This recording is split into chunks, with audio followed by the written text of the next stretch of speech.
집사님은 저의 보석입니다.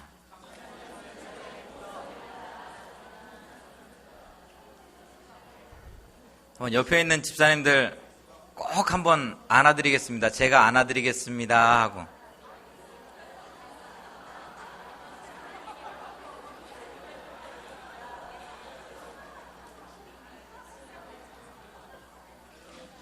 예. 보석을 안는 것처럼 귀하게 안으시는 줄 믿습니다. 오늘 11년 전도의 헌신 예배로 하나님께 영광 돌리는데요. 우리 11년 전도에는 참 복된 것 같아요. 반응을 안 하시네요. 그러니까 회장님이 예배 인도를 딱 하시는데 위에가 준비가 아직 덜 된 거야. 그러니까 딱 덜 되니까 바로 이렇게 찬양을 하면서 딱 예배 준비를 딱 하고 또 준비를 다 하니까 또 예배를 시작하면서 전혀 당황하지 않고 이렇게 이끌어가는 모습이 참 복되다, 복된 여전도회다, 그런 생각을 또 갖게 됩니다. 여러분, 제가 질문 하나 한번 던져보겠습니다. 세상에서 가장 힘이 센 것, 가장 강력한 것 있다면 그것이 무엇일까요? 임집사님 참 대답을 예쁘게 하십니다. 사랑. 사랑이라고 대답을 하셨어요. 그럼 세상에서 가장 약한 게 있다면 그게 뭘까요? 우리 또 최종숙 집사님, 그것도 사랑이다 라고 말씀을 해주셨어요. 가장 강력한 것도 사랑이고 또 가장 약한 것도 사랑이고, 좀 서로 상충되지 않나요? 근데 이 근거를 한번 찾아봤습니다. 이 말이 맞는 말일까? 많은 사람들이 그렇게 대답하니까 성경을 보니까 이 말이 맞는 것 같아요. 하나님은 사랑이시라고 말씀하였는데 이 온 우주 만물을 창조하신 어떤 전능자, 전지전능하신 분이 누구시죠? 하나님이세요. 그러니까 온 우주 만물을 창조하시고 지금도 다스리시고 이끌어 가시는 분이 하나님이라는 거예요. 그러니까 하나님보다 더 크고 강력한 분은 없는 거예요. 맞죠? 아닌가요? 그럼 그 하나님이, 그 온 우주 만물을 창조하시고 다스리시는 그 하나님이 저를 사랑하셔서 인간의 몸으로 이 땅에 오시고 십자가에서 너무나 초라한 모습으로 돌아가셨어요. 연약한 모습으로 돌아가셨어요. 가장 힘이 있는 분인데, 가장 강력한 분인데, 말 한마디로 천지만물을 창조하시는 분인데, 그분이 사랑하니까 어떻게 됐어요? 가장 약한 존재가 되더라는 거예요. 모든 걸 다 갖고 있음에도 불구하고 아무것도 없는 사람처럼 그렇게 십자가에서 돌아가시더라는 거예요. 그 이유가 사랑하기 때문에. 하나님은 사랑이시기 때문에 그렇습니다. 오늘 그 사랑에 관한 이야기를 함께 나누어 보려고 합니다. 지난해 7월 학교 폭력에 시달리던 만성중학교 3학년 준혁이가 15층 아파트 옥상에 올라갑니다. 학교 폭력의 공포에서 벗어날 길이 없으니까 벗어날 수 있는 길은 정말 이 삶을 끝내는 거다라는 생각으로 아파트 옥상에 올라가게 됩니다. 그러니까 소년의 그 모습이 좀 어색하기도 하고 수상하게 여긴 경비원의 제재로 준혁이는 다행히 자살을, 정말 시도를 중단하게 됩니다. 준혁이의 고백입니다. 초등학교 때부터 왕따와 학교 폭력으로 이리저리 치이면서 대인 기피증이 생겼습니다. 지난해 1학기에는 일진들에게 집중적으로 왕따와 폭행을 당했어요. 학교와 부모에게 말하고 싶었지만 일진이 너무 무섭고 창피해서 속으로만 끙끙 앓다가 한 달 동안 학교에 가지 않았어요. 그러다가 일진에게 계속 시달리는 게 너무 무서워서 아파트 15층에 올라갔어요. 일진이라는 것은 이제 학교에서 무리지어 다니고 조금 이렇게 아이들을 괴롭히는 그런 아이들을 이야기하죠. 그 괴롭힘을 견딜 수 없어서 아파트 옥상에 올라갔다라는 그런 고백입니다. 근데 자녀를 둔 부모 입장에서 혹시 우리 아이가 학교에서 그런 일을 경험하지는 않을까? 아마 11여 전도의 회원분들 자녀들이 대부분 이런 중학생, 고등학생, 초등학생 그 사이일 텐데 늘 그런 마음이 있을 거예요. 혹시 우리 아이가 학교에서 그런 모습을 당하지는 않을까? 또 이런 경험을 했던 부모라면은, 이런 경험을 하고 있어서 정말 가슴앓이를 앓고 있는 부모라면은 누구보다도 억장이 무너지는 그런 경험일 것입니다. 고통일 것입니다. 준혁이도 이 아픔을 혼자 감당할 수 없기에, 이겨낼 수 없기에 아파트 옥상에 올라갑니다. 그런데 이런 준혁이가 인천에 있는 남동경찰서 박용호 경이라는 분을 만나면서 유도를 배우게 되고, 그러면서 그 삶이 바뀌게 됩니다. 그러니까 유도를 막 배우고 나서 일진들이 와서 괴롭히니까 업어치기로 탁 업어치는 거예요. 그러니까 이제 그를 괴롭히지 않는 거예요. 오히려 괴롭히는 아이들에 가서 하지마, 그러면 안 돼 라고 이야기할 수 있는 그런 아이가 되었습니다. 인천 남동경찰서 학교 전담경찰인 박용호 경위의 제자가 된 준혁이를 비롯한 16명의 학생들은 매주 화요일, 목요일 저녁 6시에 인천경찰청에 있는 상무관에 모입니다. 이들은 학교폭력과 비행으로 학교에서 포기한 아이들, 정말 가정에서 포기한 그런 아이들입니다. 그러니까 학교폭력을 행하는 아이도 있고 또 학교폭력을 당하는 그런 아이도 있습니다. 근데 이들은 친구들에게 괴롭힘을 당하고 때로는 가정 형편이 어려워서 삶을 정말 저주하고 환경을 막 탓하면서 어떤 내일에 대한 소망을 가지고 있기보다는 그냥 될 때면 되라는 식으로 하루하루를 살던 그런 아이들이었습니다. 그런 이 아이들이 박용호 경위를 만나면서 새로운 꿈을 갖게 됩니다. 그냥 일진이 아니라 저도 이번에 처음 알았는데요. 꼴통 중에 꼴통을 부르는 은어가 있는데 그 은어가 개골뱅이랍니다. 그런 개골뱅이였던 그런 아이들이에요. 완전 이제 꼴통 중에 꼴통이다 라고 하는 아이들. 이제 그런 아이들이 반에서 반장이 되고 또 성적으로 1등, 2등을 하고 서울 명문대 체대에 진학을 하게 됩니다. 여학생 일진이었던 보살이는 18살인데요. 서울대 진학을 목표로 지금 공부하고 있습니다. 또 일진에서 모범생으로 바뀐 민들레는 사회적 약자를 돕는 인권 변호사가 되겠다라는 그런 꿈을 가지고 또 공부하고 있습니다. 박용호 경위는 이야기합니다. 아이들을 변화시킨 방법은 딴 것이 없습니다. 다른 것이 없습니다. 아이들의 아픈 이야기를 들어주고 편들어주고 밥 사주고 안아주면서 끝까지 이 아이들 곁에서 이 아이들을 지켜봤더니 아이들은 놀랍게, 정말 놀라울 정도로 변화했습니다 라고 고백합니다. 러시아의 문호 톨스토이는 그의 책 사람은 무엇으로 사는가 라는 작은 책에서 사람은 사랑으로 산다 라고 대답합니다.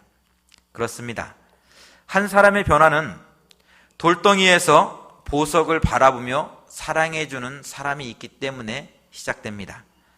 모두가 만나고 싶지 않고 가까이 하려 하지 않을 때 기꺼이 다가가서 손잡아주는 그 사람이 있기 때문에 돌덩이는 보석이 되어가는 것입니다. 하나님이 아나니아를 부르십니다. 아나니아야, 일어나 직가로 하는 거리로 가서 5 사울을 찾으라. 그가 기도하고 있는 중이라. 하나님을 너무나 사랑한 아나니아입니다. 하나님의 말씀이라면 내 목숨을 걸고도 순종할 수 있는 그런 아나니아입니다. 그런데 이번만은 달랐습니다. 이 말이 정말 하나님이 나에게 들려주시는 음성인지 아니면 마귀가 나에게 들려주는 음성인지 분별하지 않을 수 없었습니다. 그래서 자신의 귀를 의심하면서 다시금 하나님께 묻습니다. 하나님, 지금 저에게 뭐라고 말씀하셨나요? 아니, 이 음성이 정말 하나님이 저에게 주시는 말씀이 맞습니까? 하나님이 말씀하십니다. 그가 아나니아라 하는 사람이 들어와 자기에게 안수하여 다시 보게 하는 것을 보았느니라. 깜짝 놀라 웃습니다. 아니, 하나님, 이 사람이요? 예루살렘의 바로 그 사람? 사울 말입니까? 며칠 전만 해도 예루살렘에서 우리 형제를 잡아가던 사람이 사울입니다. 그가 이곳에 온 이유도 저와 저희 형제들을, 그러니까 예수 믿는 사람들을 잡아가기 위해서입니다. 그런데 제가 그 사람한테 가야 된다고요? 아니, 제가 그 사람에게 안수해야 된다는 얘기가 도대체 무슨 말씀입니까? 저로서는 도저히 이해가 가지 않는 말씀입니다.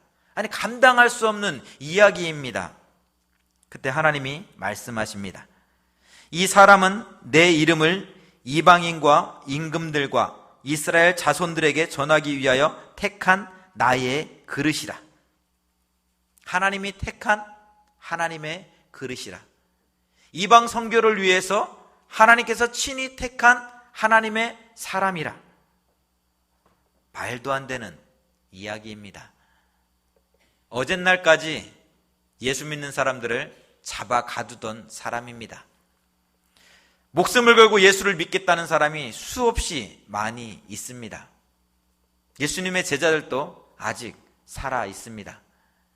이방 선교가 필요했다면, 이방 선교를 위해서 사람이 필요했다면 예수님의 제자 중에 한 명을 불러 세울 수도 있습니다. 예수님을 따르고 그 말씀대로 살아가기를 결단하는 그 한 사람들을 택하여서 이방 선교의 선교사로, 정말 사명자로 나가라 말씀할 수도 있습니다.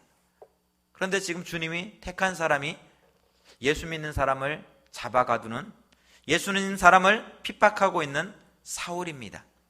그 사울을 하나님이 택했다라고 말씀하십니다. 이방 선교를 위해서 내가 택한 나의 그릇이라 말씀하십니다. 아나니에게 있어서 이 말은 도저히 받아들이고 싶지도 않고 받아들일 수 없는 그러한 이야기였습니다. 하지만 중요한 것은 내가 싫어하고 두려워하는 것보다 더 크고 위대한 것이 하나님을 향한 순명, 하나님을 향한 사랑의 고백이었습니다. 나는 죽도록 싫지만, 나는 도저히 할 수 없지만, 이거보다 더 크고 놀라운 것이 하나님의 말씀을 향한 순종이기에, 하나님을 향한 사랑이기에, 그 하나님을 향한 사랑 때문에 사울에게 나아갑니다. 하나님의 말씀에 대한 순종 때문에 사울에게 나아갑니다.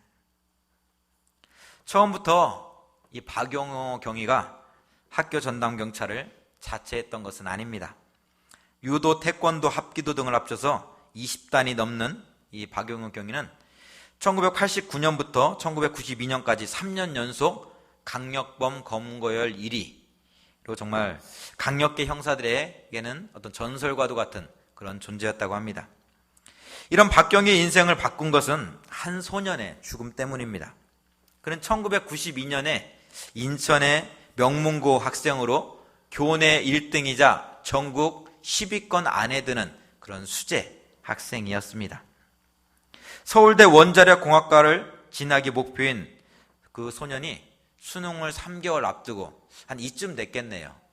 수능을 3개월 앞두고 바람을 쐬서 집 앞으로 나갔는데 마침 키가 꽂혀있는 자동차가 보인 거예요.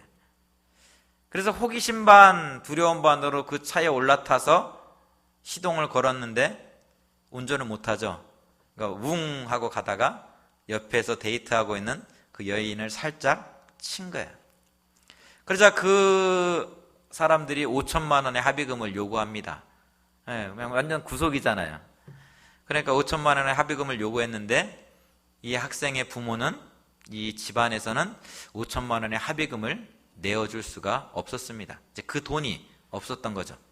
그래서 박용호 경위가 막 쫓아다니는 거예요. 사람들을 만나서 탄원서를 받습니다. 이 학생은 원래 그런 아이가 아닙니다. 이 학생은 정말 교내 1등이고 전국에서 10위권 안에 드는 그런 수재입니다. 이 학생의 인생을 이렇게 정말 망가뜨릴 수 없습니다. 한 번만 더 그렇게 탄원서를 써갖고 검찰에 제출했지만 결국에 그 아이는 구속이 되게 됩니다. 출소한 소년은 인천 하객동의 집장촌에서 지내면서 망가진 삶의 고통을 술로 달래다가 1995년 자살을 하게 됩니다. 이를 경험하면서 이 박경희는 그 경찰의 옷을 벗으려고 합니다. 그러니까 자신이 그 소년을 마치 죽인 것 같다라는 그런 죄책감 때문이었습니다. 그런데 이 소년의 마지막 그 대답이 이 박경희의 마음을 그냥 옷을 벗게 하지 못합니다. 알았으면 제가 그랬을까요? 이 자그마한 이 일이 이렇게 크게 정말 커질 거라는 것을 알았으면 제가 그랬을까요? 눈물을 글썽이며 고백하는, 이야기하는 이 소년의 그 이야기가 자꾸만 귓전에 맴돕니다. 이 소년의 말을 뼈아프게 새기면서 그는 청소년 범죄 예방 활동에 투신하게 된 것입니다. 지금 여러분이 국민참여재판의 배심원으로 이 자리에 앉아 있습니다. 수능을 앞둔 학생이 바람을 쐬러 나갔다가 키가 꽂혀있는 차를 몰고 사고를 내어서 재판정에 서 있습니다. 여러분이 배심원이라면 여러분은 어떤 판결을 내리시겠습니까? 선처를 해야 된다? 아니다. 그래도 잘못은 잘못이니까 벌을 받아야 된다. 쉽지 않은 이야기입니다. 쉽게 결정할 수 있는 그런 이야기도 아닙니다. 그러나 이보다 더 힘든 것은 그렇게 법의 심판을 받고 나온 그 아이들을, 그 사람을 품에 안을 수 있는가 하는 문제입니다. 설령 그 아이가 잘못을 했습니다. 잘못을 해서 당연하게 법의 심판을 받았습니다. 그리고 3년 뒤에 출소했습니다. 그 아이를 끌어안을 수 있는가라고 주님은 오늘 우리에게 묻고 있습니다. 아이들이 박용호 경위를 사부님이라 부르며 그를 따르는 것은 학교에서, 가정에서, 사회에서 포기한 아이들, 싹수가 노랗게만 보이는 아이들 속에 있는 그 빛나는 보석을 발견했기 때문입니다. 나 스스로도 발견하지 못한 보석인데 지금껏 살아오면서 나는 안 돼. 그래. 어쩔 수 없어. 그래, 또 똑같잖아. 하면 뭐해? 그 말이 늘 입에 붙어있는 아이들인데, 그래, 정말 나는 안 되는 줄 알았는데, 그렇게 세상을 원망하고 저주하면서 하루하루를 살아왔는데, 그런 나를 향해 보석이라 이야기합니다. 나는 안 되는 아이인 줄 알았는데, 나는 안 되는 사람인 줄 알았는데, 나는 정말 세상에서 포기한 그런 사람인 줄 알았는데, 그런 나를 향해서 보석이라 이야기합니다. 너는 참 귀한 보석이야. 너는 참 귀한 아이야. 이야기합니다. 나조차도 발견하지 못한 내 안의 보석을 발견하고 그런 나를 사랑해 주기에, 사람들은 나를 멀리하고 가까이 하려 하지 않았는데 박용호 경영관은 나를 가슴에 품어 주었기에 그때 나는 알았습니다. 내 안에 보석이 숨겨져 있음을 말입니다. 아무것도 아닌 돌멩이라 생각했는데, 하찮고 보잘것없고 아무 쓸모없는 그런 돌멩이라 생각했는데, 아니, 이 돌멩이가 다듬어지고 깎여지고 녹아졌을 때 그 속에 빛나는 보석이 들어있다는 것을 깨닫게 되었습니다. 그래서 살아야 되는 이유를 발견했습니다. 내가 노력해야 되는 이유를 찾았습니다. 공부를 해야 되는 이유를, 학교에 가야 되는 이유를 발견했습니다. 내 안에 있는 보석을 더 아름답게 드러내야 되기 때문에 말입니다.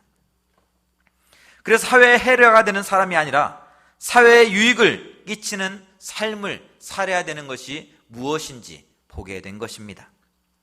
하나님의 말씀에 순종하며 직가로 나아가는 아나니아가 그렇습니다.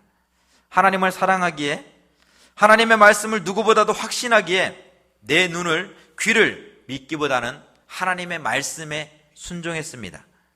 모든 의심과 두려움은 하나님께 맡겨놓고 하나님이 가라 하시는 사울을 향해 나아갔습니다. 그리고 그렇게 나아간 자리에서 너무나 두렵고 피하고만 싶었던 사울이었는데 그 사울을 앉습니다. 내 안에 있는 두려움, 내 안에 있는 염려, 의심, 걱정, 그 모든 것을 하나님께 내어 맡기고 사울을 끌어안습니다. 그러했을 때, 그렇게 사울을 사랑할 수 없을 것 같은 그 사울을 사랑했을 때, 그 머리에 손을 얹고 온 마음을 다해서 사울을 축복하며 기도하였을 때 사울의 눈에서 비늘이 벗겨집니다. 두려움과 염려를 넘어서는 그 순종 앞에서 아나니아는 그 사울의 눈에서 비늘이 벗겨지는 것을 보게 됩니다. 얼마 전까지만 해도 사울이 바라보던 세상은 분노와 악의가 가득한 세상이었습니다. 죽여야 될 사람들로 가득한 그런 세상이었습니다. 그래, 다메섹에 가면 내가 붙잡아야 될 사람들, 내가 처형해야 될 사람들, 내가 잡아와야 되는 사람들이 가득한 그런 세상이었습니다. 사랑해야 될 사람들보다는 잡아 가둬야 되는, 미워해야 되는 사람들로 가득한 그런 세상이었습니다. 근데 그 눈에서 비늘이 벗겨졌을 때 사울의 눈에는 새로운 것들이 보이기 시작합니다. 분명 어제까지만 해도 분노와 미움의 대상들로 가득했는데 그 눈의 비늘이 벗겨지자 온통 사랑해야 될 사람들로 가득한 세상을 바라보았습니다. 내 마음의 분노와 원망으로부터 자유케 되어지는 은혜를, 구원의 기쁨을 경험하게 되었습니다. 분명 사울이 다메섹에 간 이유는 예수 믿는 사람들을 잡아가기 위함입니다. 그러나 무슨 영문에서인지 사울의 입에서 예수가 그리스도이심을, 예수가 하나님의 아들이라는 그 고백이 선포되어지고 있습니다. 대제사장들이 깜짝 놀라는 거예요. 분명히 얘가 다메섹에 간 이유는 예수 믿는 사람들을 잡아오기 위해서 갔는데 그 눈에서 비늘이 벗겨지자 사울의 입에서 예수가 그리스도이십니다, 예수가 하나님의 아들입니다, 그 고백이 터져 나오는 거예요. 하나님이 사랑이십니다, 고백이 터져 나오는 거예요. 근데 더 놀라운 것은 사울의 입에서 예수가 그리스도이십니다, 예수가 하나님의 아들입니다는 이 고백이 터져 나오자 그 고백이 너무나 강력한 거예요. 수많은 유대인들이 맞아, 예수가 하나님의 아들이시지, 예수가 그리스도이시지 믿고 고백하는 놀라운 일들이 일어나는 거예요. 그래서 그 사울의 입을 막지 않으면 안 됐어요. 대제사장들은 사람들을 보내서 그 사울을 잡아오게 합니다. 왜? 더 이상 그냥 놔두면은 큰일이 나거든. 그래서 사울을 막 붙잡으려고 하는 거예요. 그래서 사울이 다메섹에서 예루살렘으로 도망합니다. 그렇게 예루살렘으로 도망온 사울인데 참 신기하죠. 세상은 아직 냉랭하기만 합니다. 나는 변화됐는데, 나는 이제 착하게 살려고 모든 것 회개하고 그래 열심히 살아야지 다짐했는데 세상은 그런 나를 차가운 눈으로 바라봅니다. 의심 섞인 눈초리로 바라봅니다. 사울이네? 저 사람 그 사람 아니야? 우리 형제들을 잡아가던 사울이네? 예수 믿는 사람을 잡아 죽이던 사울이네? 그 의심의 눈초리가 가득한 거예요. 나는 새롭게 살려고 결단했는데, 나는 예수 믿고 하나님의 백성으로 살기를 결단했는데 저 사람 어제까지만 해도 고덕시장에서 술 취해서 막 밤거리를 헤매던 바로 그 사람이네? 저 사람 나한테 사기쳤던 그 사람이네? 눈초리가 가득한 거예요. 그런 사울을 예루살렘에 있는 제자들에게 소개해 준 사람이 바나바입니다. 모두가 의심의 눈초리로 쳐다봅니다. 모두가 저게 맞아? 정말이야? 라고 의심할 때 바나바는 사울을 끌어안습니다. 그래서 사울로 하여금 예루살렘 제자 그룹으로 공동체로 들어서게 하는 그 첫 출발을 함께 만들어 줍니다. 아나니아의 결단이 아니었다면, 바나바의 결단이 아니었다면 어땠을까요? 하나님의 계획하심이 있기에 누군가를 통해서 이 일들은 다 이루어졌을 거야 라고 대답할 수 있겠죠. 근데 하나님은 오늘 저와 여러분에게 묻고 계십니다. 저와 여러분에게 하나님은 사울을 안을 수 있냐고, 사울을 끌어안을 수 있냐라고 오늘 우리에게 말씀하고 있습니다. 앞 못 보는 사울을 안아줄 수 있냐고, 예루살렘 공동체로 들어가기 위해서 예루살렘으로 피신한 그 사울을 안을 수 있냐고 하나님은 오늘 우리에게 말씀하고 있습니다. 오늘 우리는 희망의 잔치로 하나님께 예배를 드렸습니다. 품어야 하고 가슴 속에 담고 눈물로 기도했던 사람들이기에 태신자들 한 사람 한 사람이 주의 전으로 들어올 때마다 너무나 기쁘고 너무나 감사했습니다. 그런데 여러분, 오늘 우리와 함께 했던 태신자들은 어땠을까요? 오늘 우리와 함께 예배드렸던 태신자들은 어땠을까요? 낯설기만 한 예배 자리, 또 어색하기만 한 교우 관계, 예배 시간에 앉았다 일어났다 하는데 언제 일어나야 될지, 언제 앉았다 해야 할지 잘 모르겠어요. 제가 예수 믿은 지, 그러니까 교회 처음 오신 분한테 한번 여쭤본 적이 있습니다. 교회에 와서 뭐가 제일 힘들어요? 힘드세요? 라고 여쭤봤더니 그분이 이렇게 대답합니다. 남들은 앉았다 일어났다 하는데 언제 일어나야 되는지, 언제 앉아야 되는지, 막 남들은 갑자기 아멘도 하는데 이거는 아멘을 언제 해야 되는지 도통 모르겠다는 거예요. 우리는 너무나 익숙합니다. 앉아야 되고 일어서야 되고, 주부에 땡땡 쳐 있으니까 땡땡 쳤을 때는 일어나는 거구나, 아니면 앉아야 되는 거구나, 예수님의 이름으로 기도드립니다 하면 아멘 하는 거구나.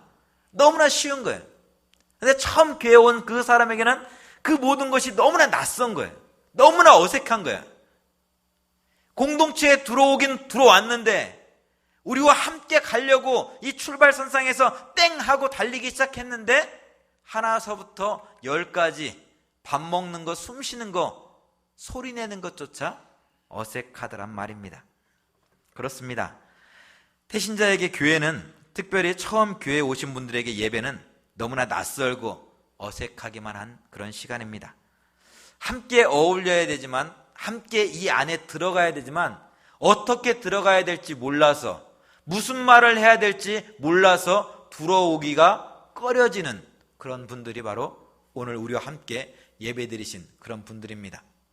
사회에서는 내가 참 사람들하고 잘 어울려 잘 놀았는데, 그래 우리 한잔해, 아니면 뭐 노래 한번 할까, 그러면서 막 주동해서 나갔는데 남성교회 여성교회를 딱 가보니까, 구역에 가보니까 말을 하면 뭔가 잘못될 것 같아. 그러다가 말 한마디 딱 했는데 사람들이 냉랭한 눈으로 저를 쳐다봅니다. 그 어색함. 그래서 말문을 닫습니다.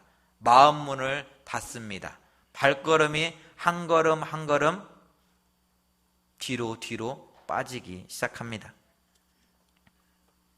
그런 어색한 마음을 녹일 수 있는 것이 있다면 그것은 아나니아와 바나바의 마음인 줄 믿습니다. 사랑하는 성도 여러분, 사울을 끌어안은 예루살렘 교회의 뒷이야기가 궁금하지 않으십니까? 우리 31절의 말씀을 우리 함께 읽겠습니다. 우리 사도행전 9장 우리 31절 말씀 함께 읽습니다. 그리하여 온 유대와 갈릴리와 사마리아 교회가 평안하여 든든히 서가고 주를 경외함과 성령의 위로로 진행하여 수가 더 많아지니라. 아멘. 그리하여, 아나니아가 사울을 끌어안아서, 그리하여 바나바가 사울을 끌어안아서, 그리하여 예루살렘 교회가 사울을 끌어안았을 때에 교회가 평안하여 든든히 서가고 주를 경외함과 성령의 위로 가운데 나아가더라. 그 수가 더 많아지더라.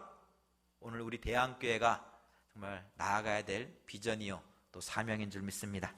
오늘 헌신을 다짐하는 우리 11여 전도회 회원 여러분, 여러분은 누구를 끌어안으시겠습니까? 하나님은 여러분을 오늘 아나니아로 바나바로 부르셨습니다.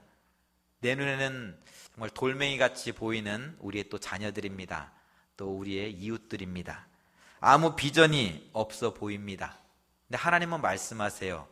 끌어안으라고. 너가 안아줘야 된다라고 말씀하십니다. 여러분 어떻게 하시겠습니까? 내 판단을 따르겠습니까? 아니면 내가 사랑하는 그 하나님의 말씀에 순종하시겠습니까? 내가 안고 있는 이 사람을 통해서 하나님의 말씀에 순종함을 통해서 돌멩이가 아닌 보석을 보게 될 줄 믿습니다. 우리 같이 기도하겠습니다. 하나님 감사합니다. 귀하고 복된 주일을 허락해 주시고 또 희망의 잔치로 이른 새벽부터 늦은 오후까지 하나님께 영광 돌리게 하시니 너무나 감사합니다. 하나님, 오늘 우리가 아나니아가 되겠습니다. 하나님, 오늘 우리가 바나바가 되겠습니다. 정말 사울을 끌어안았던 예루살렘 교회가 되겠습니다. 우리 눈에는 부족해 보이고 연약해 보이고 어색해 보이고 낯설어 보이는 그들을 끌어안고 나아갈 수 있는 대항의 모든 공동체가 되어줄 수 있도록 주님 도와주시옵소서. 그래서 정말 아버지 그 사랑의 넘침으로 말미암아서 이 고덕동에 사랑이 필요한 사람들에게, 사랑을 목말라하는 많은 사람들에게 예수 그리스도 그 사랑을 나누어 주기에 부족함이 없는 대한교회 될 수 있도록 주여 함께하여 주옵소서. 특별히 오늘 헌신을 다짐하고 있는 우리 11여전도회를 사랑하여 주시고 복 내려 주이사, 정말 내 감정이 아니라 내 판단이 아니라 하나님의 말씀에 순종함으로 끌어안을 수 있는 귀한 믿음을 허락하여 주셨고, 그래야 해서 그 속에서 아름다운 보석을 볼 수 있는 믿음의 사람들 되어주시도록, 믿음의 가정, 축복의 가정 될 수 있도록 주님 복 내려 주옵소서. 예수님의 이름으로 기도드립니다. 아멘.